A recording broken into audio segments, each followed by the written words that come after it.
Welcome to Ginny's, where East meets West, and a slice of Eastern philosophy becomes a part of Western thinking. I'm your host, Ginny Gong. For most of us, two individuals stand out as most trusted in our daily lives. One is our physician, and the other is our auto mechanic, not always in that order. My first guest is one of those trusted individuals in his field. After immigrating to this country, he grew up tinkering with cars and repairing them for friends and family. Today, he is the successful owner of his own gas station and auto repair shop.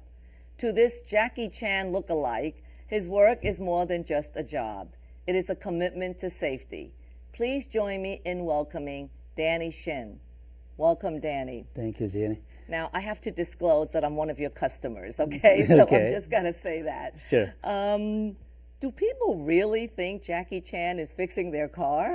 Yeah. Where did that come from? I don't know, people think I look like a Jackie Chan. Yeah. But personally, myself, I love Jackie Chan. I'm his fan, big fan. Well, then it doesn't hurt to look like him, right? Yeah, he's not. Now, Danny, you're in a profession that's very rarely ventured into by Asian Americans, auto mechanic. I mean, most of us want to be doctors, engineers, and here you are. What spurred this interest? Yeah, a long time ago, my father is when he came to state, and after a little while, he bought the car. The car has been, parked in the parking lot a long time. But anyway, after he purchased it, after a little while, the car was broke down. And we were so excited when he purchased the first time, but everybody was disappointed. And I realized that time I don't want anybody, get that kind of experience. So I like to help them out because, my parents didn't speak any English, so Right. I like to be, one of auto mechanic, and I want to be, one of a dealer owner. That was my dream. So that was your dream, Yeah. to own. Yeah, own the dealership. It's not just belong to everybody, but I like to have one. So I planned like 3 different stage. So I was training myself as a manager for about 10 years, and 10 years I was working for somebody else for the management. Same time get my skills. Right. And then it's the third step. I want to be retired after I got the dealership. But now you have a very successful gas station and a thriving business. But what if this business really grows and becomes very big? How do you see your role in all of that? Well, because you talked about your commitment to each customer's Yeah. safety. I like to, well, first of all, I had a garage before. I had a big garage, and I had the gas station together. But every day I felt, I'm not doing my job right. Because each individual person that drive in, they need my attention. They need my, honesty. They need my professional skill. But if I see looking at the volume, it's not what I need, what I wanted. And I like to, fix their car. It's a safe way, and I want to make sure they drive, with a, where they can trust it. Right. Whenever they feeling attached on there, and I like to be, they be safety. Yeah, you want to make sure Yeah. that happens. And sometimes if you're too busy, you can't always do that. That's why I sold my garage, and I just stayed in the gas station. Yeah. No, now, sometimes when you bring a car in, should people get a second opinion? Oh yeah, and some people they do, and myself, you trust between you and me and the vehicle, and we have to trust each other. We have to work together, and we have to communicate each other. When I test drive a car, I feel everything from the inside tire, inside bearings, everything. I have to feel it. If I don't feel it, I don't want to fix that car because I got no communication with the vehicle. Right. So how do I know when I drop a car off and they tell me, something's wrong, and they tell me I have no way of knowing if it is or is not? Yeah. I try if most time customer doesn't understand our language. Like, we don't understand doctor's language, right? Right. So I put the books on there, manuals I explain to the customer. I try to show to them, explain to them as much as I can. And sometimes I test drive with the vehicle with the customer. But myself, I tell the customer sometimes you need a second opinion. Like certain things is need more attention or it's price too high. Right. And I tell them to get a second opinion from the dealer. then I help them out. Right, I see. Now, in all these different repairs, what repair do you do the most? I do most of it, generally, oil change is a popular one. Oh, oil change? Yeah, we do everything, actually. I love to do the electrical, electronic, there's a check engine light on, like that. People have lots of frustration because the check engine light comes on. Yeah. It's the effect of the emission, because it costs a lot of money. Right. But, they have a certain way you can do the job and save the money for the customer and save your time. Right. Yeah, right. you don't have to go through all the hassle. But, you can, if you meet the right technician, and you can get the, cheaper and save money, and at the same time you save your headache. So do people have stereotypes about an Asian American auto mechanic? I mean, do people see you and think something? Yeah, it was before. Okay. What do they think? They think, oh, this Asian guy doesn't know anything about it, and he don't speak much English, and I guess he's not know our cultures and customs. But in these days, the people's, pretty equals. Right. So, after they know me a little bit, they, stick with me in the generation to generation, and they become my customer. But you told me that one of the things that when they see you, they think that you do better job with foreign cars, right? That's true. Right? Yeah, sometimes people just say, hey, I got this car. But it give me challenging, you know what I mean? And they assume that I know that everything. Right. Yeah. Actually, then put me into the study mode, and then I have to go for it.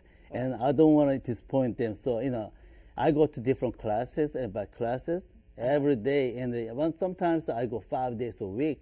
And coming home still learning, yeah, still continuously have to learn. Right. What cars do you enjoy working on the most? I like the Toyota, Acura, like the Lexus. Yeah, I like Japanese cars, and in these days I touch lots of Hyundais and Kias. Yeah. So you are Korean American. Yes, I am. And how long have you been in this country? 35, 36 years. Wow. Are you more Korean or more American? Guess what? I'm more Americanized. I like hamburger and pizzas more than rice. What can I say? Right. More than galbi beef, huh? Yeah. I go. No, you feel that you're more connected to the Western culture? Yes, I am. Yeah, okay. Because sometimes if I meet the people come from the Korea, because I'm Korean, but I have a little bit gap. You know what I mean? So if I'm talking to the other people's born in here, and I have a more feeling attached on it. Wow. So I know I'm more Westernized. Well, thank you, Danny, for being on my show and, letting me know that I can drop my car off and not worry. Thank you very much. Good luck to you. Thank you. Time for us to take a short break, and we'll be right back. That's already done.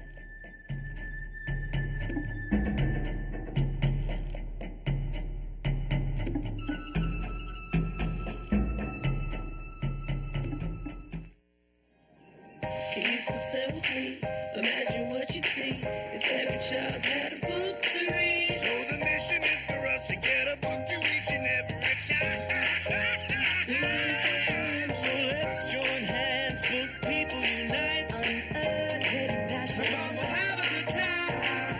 One book can be the first that helps to change a life. People unite. Read to a child today and spark a lifetime of ambition. Up, college is hard. Down, those books are heavy. My sport is football, but my passion is education. Right up here. So every year I take promising high schoolers on a college tour Lights there, darts there. to show them that higher education means a brighter future. My name is Nnamdi Asamoah. I don't just wear the shirt, I live it. You can be a reader, tutor, or mentor too. Take the pledge at liveunited.org/volunteer. Do you wear this? Nice.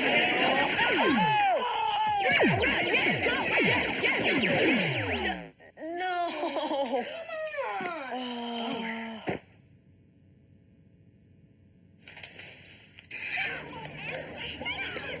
Oops. Yeah, sure. Let's go. Moms everywhere are finding ways to keep kids active and healthy. Works every time. Get ideas, get involved, get going at letsmove.gov.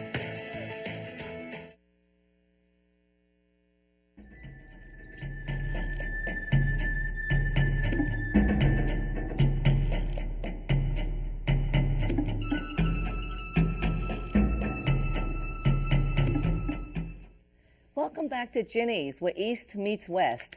My next guest is highly respected in the sport of table tennis.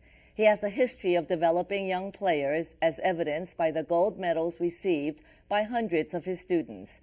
In 1997, he was awarded the Developmental Coach of the Year by the U.S. Table Tennis Association Coaching Committee.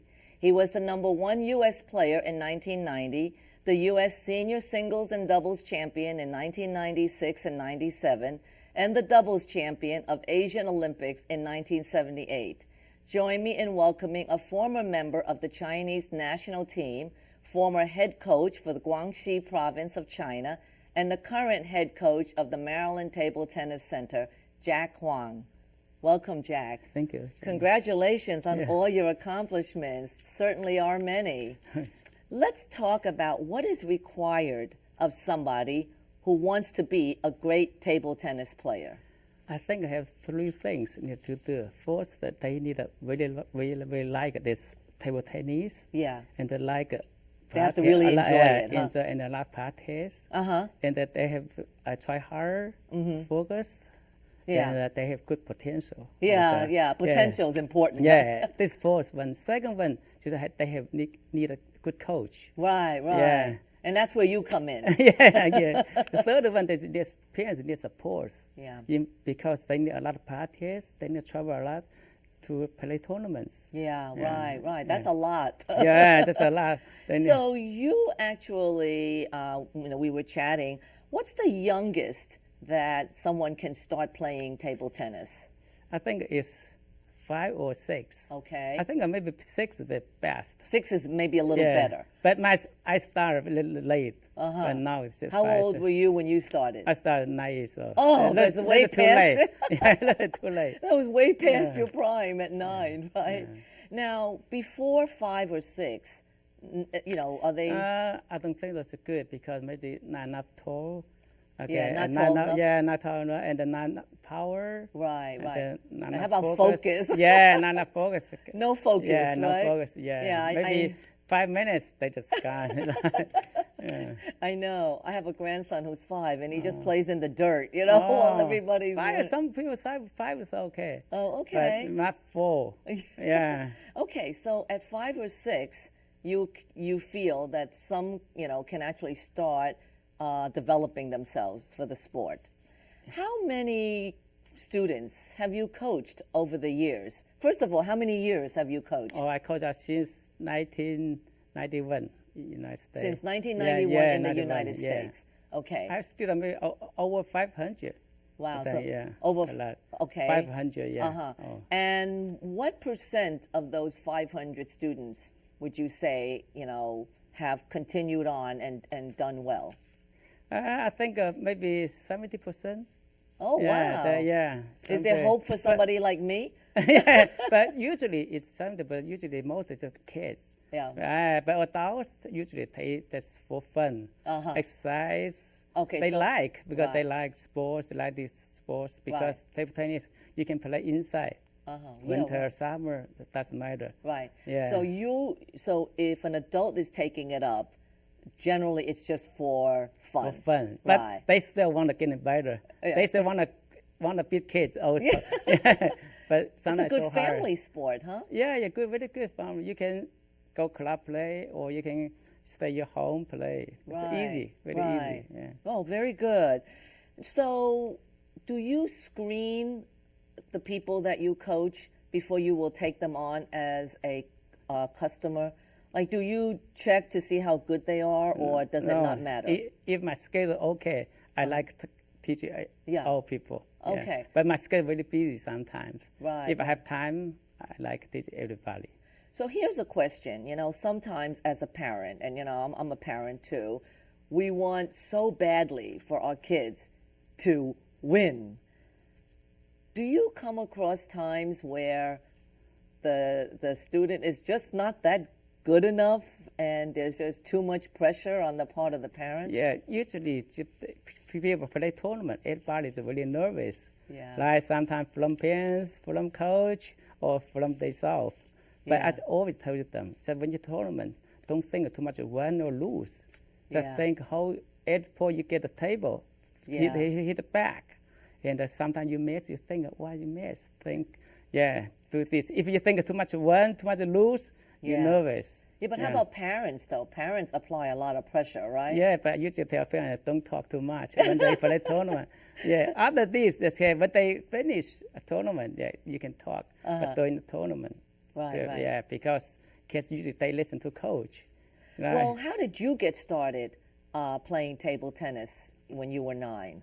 I started 9 years old. Yeah. Because my school teacher, she used to like table tennis. Oh, I see. After class, after school, she take a student, play game, play tournaments. I see. Then I always win. Then I like. And this was in China? Yeah, in China, yes. Right, okay. Yeah. So your teacher sort of teacher. got you motivated Yeah, in that. yeah. Okay. You've won a lot of awards. Yeah. You've taught a lot of students.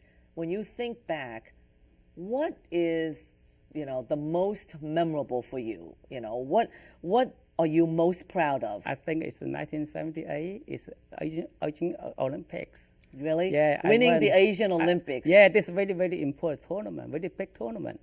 Yeah. In all of Asia? Yeah, every sports, all sports. Wow. Yeah, table tennis, every sports. And you were I the won singles, were you I the... won team champion and the doubles champion. Okay, so you were part of the team, Yeah. and then you were part of the doubles. Yeah, because when I played finals also. Wow. Yeah. So that's what you remember Yeah, the I most remember, yes. as being proud. Okay. Now, moving forward, what do you want to accomplish next? Obviously, you are a wonderful coach. You won all these awards. Is there anything else you hope to accomplish? Yeah, I hope students, I don't say hope them become world champion, but really, very, really hard for United States. But I hope them become make U.S. team, make Olympic team, and the U.S. champion. Wouldn't that be great, huh? You could Yeah. be the coach of the Olympic Yes. team. Yeah. We'll put in a good word for you. Okay. So, what brings you to Maryland? You are here as the coach. Yeah, because before 1989, I went to Colorado Springs because they have a training center. I see. There's coach. Okay. Then after 2 years, then somebody asked me, say, Jack, can you come Maryland Right. coaching? I said, okay. Right, I to don't the- know. to the Yeah, center. they said then I come here. Right. Yeah. Do you like Maryland? Yeah, I like, but when I come here, not many people play table tennis. Well, what Because- about now? No, much more. Much more. Yeah, much more. Really good. Well, because of you. Maybe. Well, the latest sensation that you have been working with is Crystal Huang, Yes. right? Yeah. And she's 11 years old, and she recently won the highest rating for a Yes. girl under 12. And I guess her rating is 2292. Yeah. What does that mean? It's levels because they have level 1900, 2000, highest in United States 2700. Highest in the United States. But okay. for girls maybe 2500. I see. yeah. And you are her coach. Yes, And why do you think she's good? because I coaching Crisco. She's in 2007. Okay, when I first coaching her, I just really happy because I say I got one good student. You knew that? Yeah, I knew this because she have good potential. She have good speed. She have power. She have good feelings, and she practice. It's hard, really focused. Wow. Yeah. Well, Jack, thank you for joining me because we're now going to meet Crystal and take a look at this person that you've been working with to win all these awards. Thank you very much. Thank you. It's time for us now to take a short break, and then Crystal will be here to join us. Let's.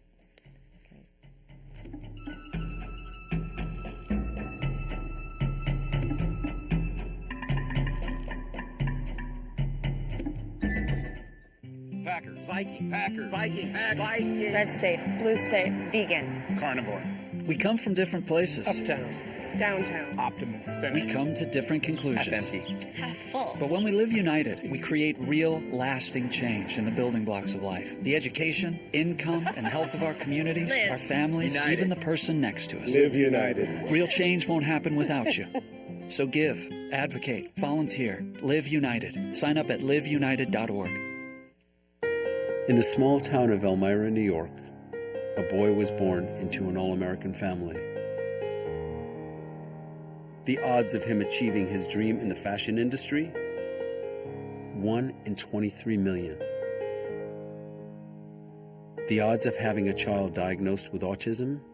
1 in 110. I am Tommy Hilfiger, and my family is affected by autism. Learn more at autismspeaks.org/signs. If you drive buzzed, it could cost you around $10,000. You'll face major legal fees, major fines, and steep insurance penalties. You could lose everything. Nothing kills a buzz like getting pulled over for buzz driving, because buzz driving is drunk driving.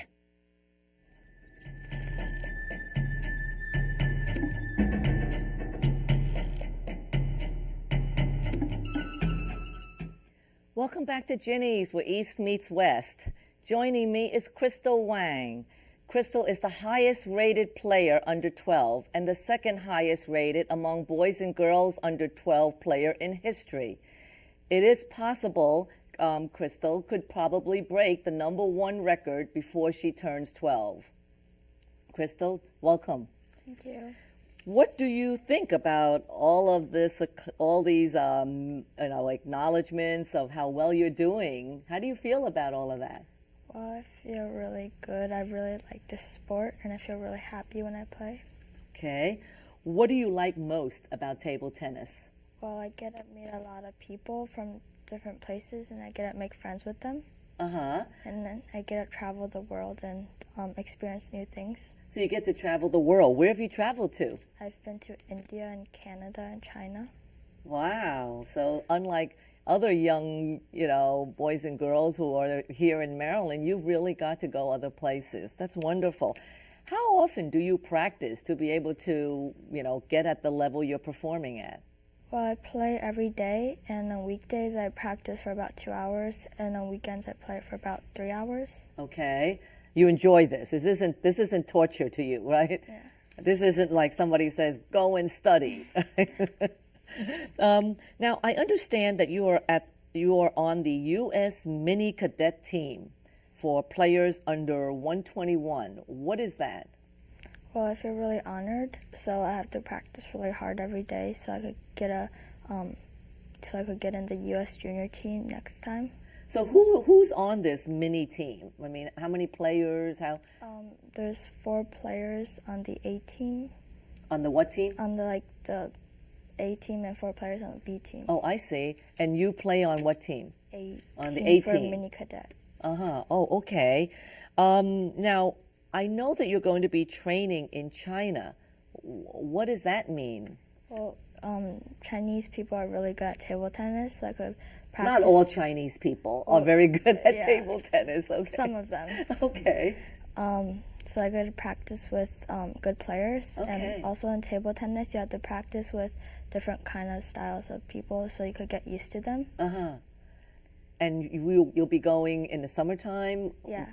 Will you just sort of stay there for the whole summer? Yeah. Wow, that's pretty intense. You're going to come back and you'll be coaching Mr. Huang, right? Do you have any messages or anything you want to tell some other young person that might be interested in table tennis? Well, it's a really great indoor sport, and you get a lot of exercises, and it's good for all ages to play, and you can play as long as you want.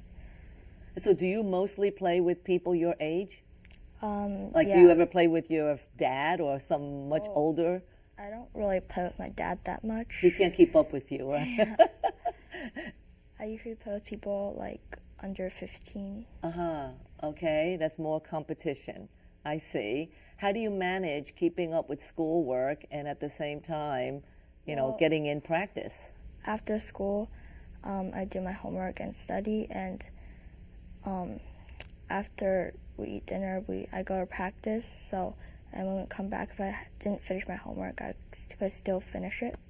So are you like a typical young child? Are you, with all this computer stuff too? You get that in? Sometimes. Sometimes? All right. Well, we certainly wish you well in your career. It seems like it's really taking off.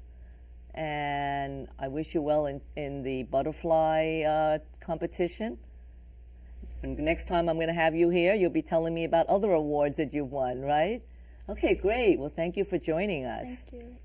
That concludes our program for today. Thanks to my guests, Danny Shin, Jack Huang, and Krista Wang, for their contribution to the community. And thanks to all of you for joining us. Stay well, and we'll see you next time.